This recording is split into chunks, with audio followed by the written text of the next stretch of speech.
Look at the creature sleeping peacefully at the end of your bed. It seems entirely harmless, gentle, and utterly devoted to your presence. Yet 40,000 years ago, its ancestors were machine-built killing tools. They were hyper-carnivores that ruled the frozen Eurasian tundra. They hunted the exact same prey your ancestors depended on for survival.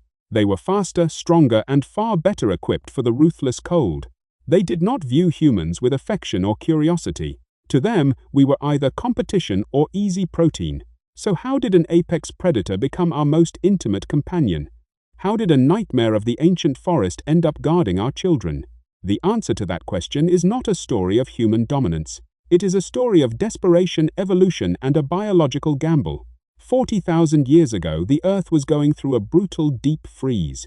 Glaciers swept across continents, carving giant ice walls into the land. Forests shrunk into vast wind-scoured steppes of grass and snow. Every single night was a desperate fight against freezing to death. There were no wooden cabins, no stone walls, and no permanent fires. Early humans huddled together in shallow rock shelters and dark caves. Outside the faint ring of campfire light, the darkness belonged to monsters. Cave lions weighed over 700 pounds and hunted in absolute silence. Giant short-faced bears could sprint faster than a horse across rugged terrain. Packs of cave hyenas picked off anything that stumbled into the shadow. Humans were medium-sized primates with fragile bones and weak jaws. We had no sharp claws, no thick fur, and terrible night vision. Our only primitive defense was a wooden spear and a flickering flame. We were not the only human species walking through that frozen nightmare. Neanderthals had lived in Europe for over 200,000 years. They were magnificently adapted to the crushing cold of the Ice Age. They possessed broad chests, dense bones, and massive muscular strength. Their brain volume was actually larger than our own modern brains. They controlled fire, crafted complex stone tools, and buried their dead. By every physical standard, Neanderthals should have conquered the planet. They were built to survive conditions that should have erased us in months. Yet today, Neanderthals exist only as ancient fossils in silent caves. Every single one of them vanished from the face of the earth. Meanwhile, fragile Homo sapiens spread to every corner of the globe. The fundamental reason for this dramatic shift comes down to a choice. It was a choice made not by a king or an army, but by a wild wolf. It did not begin with a grand human plan to tame nature. Nobody walked into a den of wild wolves to steal a ferocious pup. Any ancient human who attempted that would have been torn apart instantly. Instead, the process began with a subtle shift in wolf biology. Wild wolves lived in strict, highly cooperative family packs. Most of them maintained a fierce, instinctual fear of human beings. But within any wild population, natural genetic variation exists. A few individual wolves possessed slightly lower levels of stress hormones. They had a slightly higher tolerance for the presence of human hunters. When human bands moved across the tundra, they left behind waste. Crushed mammoth bones, animal entrails, and scraps of discarded fat lay near camps. For a starving wolf in the dead of winter, those scraps meant survival. The bravest, calmest wolves began trailing human nomadic groups from a distance. They did not attack the camps, nor did they come too close. They simply scavenged the high-calorie debris left in our wake. Over generations, these calmer wolves ate far better than their wild peers. They survived harsh winters more easily and raised larger litters of pups. The pups inherited their parents' lower stress response and calmer temperament. A natural evolutionary feedback loop had officially been set into motion. Humans slowly noticed these shadowy figures lurking near the perimeter. Observant hunters realized these animals were not acting aggressively. Instead of driving them away, humans tolerated their quiet presence. For 10,000 years, this silent exchange continued without interruption. The wolves were slowly changing from the inside out. Their skull shapes narrowed, their teeth shrank, and their ears softened. Their adrenaline production dropped significantly across thousands of generations. What emerged at the end of this process was something entirely new. It was not a wolf that tolerated humans, it was a dog. This transformation happened long before any other animal was domesticated. It occurred 10,000 years before humans learned to farm the land. It happened long before we tamed wild goats, cattle, or horses. The dog was not created for the convenience of a settled agricultural society. The partnership was forged in the most lethal environment humans ever inhabited. It was forged in blizzard winds, freezing mud, and eternal darkness. Most people assume dogs were tamed simply to guard camps and fetch game. But that explanation barely scratches the surface of what actually occurred. The true impact of the dog was a total revolution in human survival math. Archaeological excavations across Europe have uncovered massive mammoth kill sites. Some of these locations contain the bones of over 100 giant mammoths. Entire prehistoric dwellings were constructed using mammoth ribs and skulls. For decades, archaeologists were baffled by the scale of these slaughter grounds. Early humans possessed only light-throwing spears and wooden blades.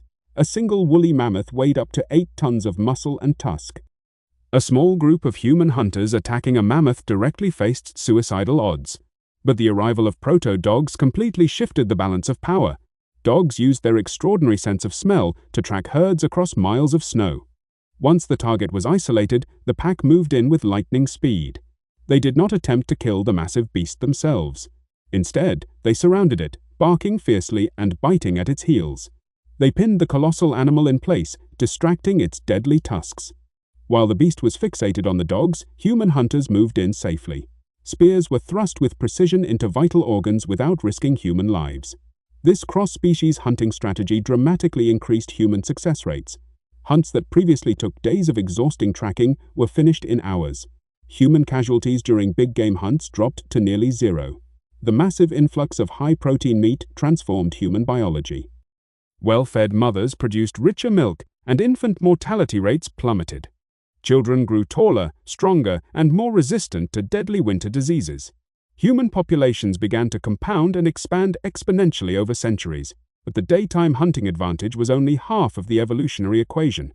The second half of the equation took place in the terrifying darkness of night. Ancient humans were completely blind in the dark steppe nights. Our sense of smell was non-existent compared to the predators hunting us. Our ears could not pick up the soft rustle of grass under a lion's paw. When a human band slept, they were completely vulnerable to ambush. Proto-dogs filled every single one of those sensory vulnerabilities. Their ears could hear high-pitched frequencies miles away in the silence. Their noses could detect the scent of a stalker downwind in seconds. Long before a cave lion reached the campfire, the dogs sounded the alarm. Sleeping hunters woke up with spears in hand, ready to defend the camp. Ambushes that once wiped out entire families were rendered impossible. Night turned from a period of terror into a time of restful recovery. Imagine two distinct bands of humans living on the exact same ice landscape. Both bands faced the same freezing blizzards and pursued the same game. One band slept soundly because a ring of sharp-eyed dogs guarded the perimeter. They woke up rested, fed their children, and hunted with tactical precision. The other band stayed awake in fear, lost hunters to predators, and starved. Over a single decade, the difference between these bands seemed small. Over a century, the gap became an impassable chasm of survival. Over 1,000 years, one group inherited the earth while the other vanished. Neanderthals never domesticated a single predator during their existence. They fought the Ice Age, relying entirely on their own physical power. They faced 4-ton beasts and nocturnal stalkers with brute strength alone. Homo sapiens arrived with an unstoppable living weapon at their side. We brought an alliance with an apex predator that rewrote the rules of nature.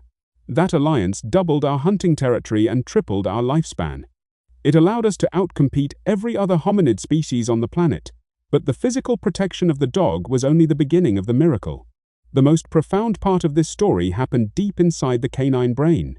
Every other animal domesticated by humans gave us a tangible physical resource. Horses provided rapid transportation across vast open landscapes. Cows provided rich milk, heavy labor, and leather for clothing. Sheep provided warm wool to protect our bodies from freezing temperatures.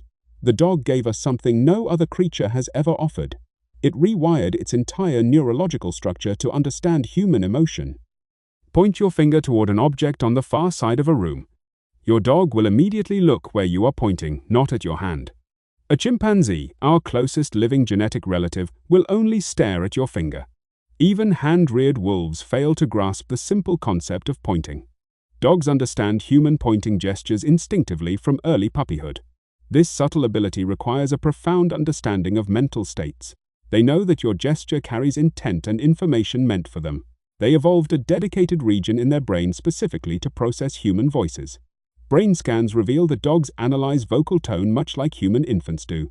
An angry shout, a gentle whisper, or a joyous laugh fires up their auditory cortex. They do not merely hear words, they absorb the precise emotional state behind them. Scientific experiments demonstrate that dogs can physically smell our feelings. When a human experiences fear, our body releases specific chemical markers in sweat. Dogs exposed to this fear sweat show immediate spikes in their own stress levels. When exposed to sweat from a calm human, the dog instantly relaxes. For an Ice Age hunter in the dark, this was an internal early warning system. Long before you consciously realize danger is near, your dog feels your chemical shift.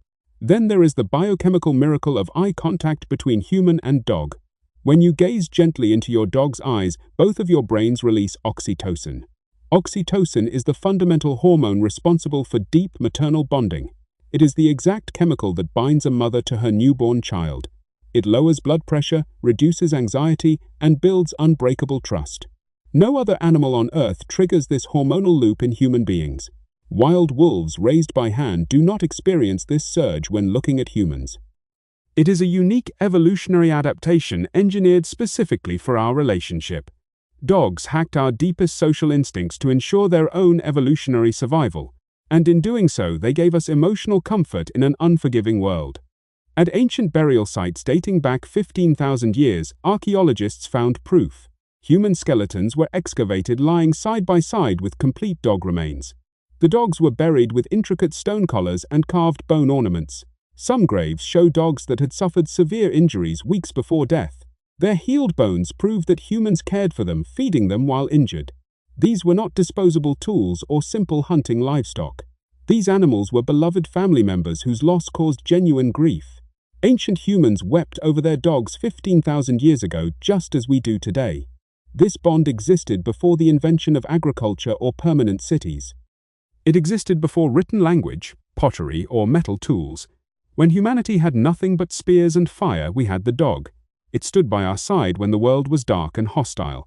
It shared our cold caves, guarded our sleeping children, and hunted our meals. Without this cross-species alliance, human history would look completely different. We might never have gathered enough security to settle down and farm. We might never have built the first permanent villages and sprawling cities.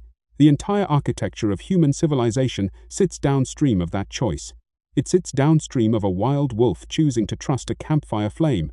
Today, 40,000 years later, that ancient alliance endures unbroken. The modern descendant of that Ice Age killer is asleep on your rug. Its fierce instincts have been softened into unconditional affection. It no longer needs to hunt mammoths or fight cave lions to earn its food. Yet the deep biological connection forged in the ice remains active. When your dog rests its head on your knee, it is continuing an ancient pact. It is drawing on thousands of generations of shared survival and trust. We built the modern world together across frozen tundras and dark forests. We survived the ice because we dared to look a predator in the eye, and that predator dared to see us not as prey, but as family. It is the most remarkable story of mutual evolution in planetary history. A lethal wild beast transformed itself into a creature of pure devotion. It abandoned the freedom of the wilderness to walk into the human circle. It gave us its nose, its ears, its strength, and its boundless loyalty. In return, we gave it a place by our fire and a piece of our heart. Every time you look at a dog, you are staring into the deep mirror of time. You are seeing the living reason why humanity survived the worst night on Earth. The world today feels safe, illuminated, and controlled by technology. We live behind thick brick walls with digital security and electric heat. We have forgotten what absolute pitch-black darkness truly feels like. We have forgotten the terrifying sound of heavy footsteps outside a tent. But inside the dog, those ancient memories are still vibrant and alive. When your dog barks at a shadow near the window, it is fulfilling its ancient duty. It is still patrolling the perimeter of your Ice Age camp. It is still ensuring that no predator slips through the night to harm you. That instinct has not faded over 40,000 winters of change. It is encoded directly into their DNA, sealed by millennia of mutual love. Human civilization is a fragile, recent layer on top of deep history. But our bond with the dog is older than our cities and older than our gods. It is a living bridge connecting our high-tech world to our wild origins. To look at a dog is to remember who we were when we had nothing. It reminds us that survival was never a solitary human achievement. We did not conquer this planet through cold, isolated intelligence alone.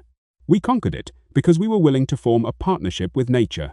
We reached out across the species barrier and embraced a dangerous enemy. We turned the fiercest hunter of the tundra into our most faithful protector. And in doing so, we revealed the true superpower of the human spirit.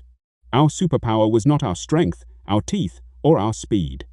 It was our unique capacity for empathy, cooperation, and connection. The wolf saw that empathy and responded with an everlasting devotion. So the next time you hold your dog, remember the long journey you shared. Remember the howling winds of the Ice Age and the glowing campfire. Remember the giant mammoths and the dark shadows lurking in the cold. Remember that without that animal, you might not be sitting here today. They gave us survival, they gave us civilization, and they gave us their soul. The deadliest predator on Earth became our truest, most enduring ally, and together 2 former enemies walked out of the darkness and into the light.